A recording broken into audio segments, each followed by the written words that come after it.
खाली सोडा. बस सोडा. बस.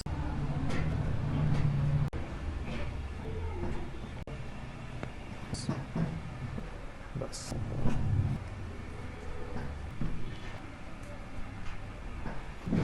बस. घ्या.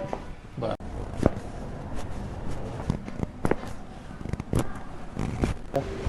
ओके. घरी काय व्यायाम सांगतो तुम्हाला मी, तेवढे खांद्यासाठी तेवढे घरी व्यायाम करा, सगळं क्लिअर होऊन जातं आणि इथून पुढे बी दुखत नाही.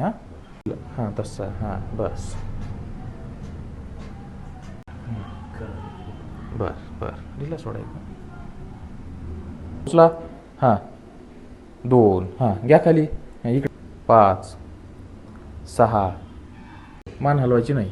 3 4 4 5 3. हां 4 2 3 2 3 4. कसं वाटतं आता? एकदम रिकामं झालं. रिकामं झालं एकदम. बरं खांद्याला बघा बरं एकदा. झालं रिकामं? झालं. ओके. आणि त्रास कधीपासून होता आपल्याला? त्रास लय दिवस झाला, जवळजवळ 2-3 वर्ष झालं. 3 वर्षापासून होता. आज आपली दुसरी वेळ आहे का तिसरी? तिसरी. तिसरी वेळ आहे. आधी आपण कमरेसाठी आणि एक पायासाठी केली ट्रीटमेंट, आज आपण खांद्यासाठी केली. ओके झालं सगळं? ओके. आता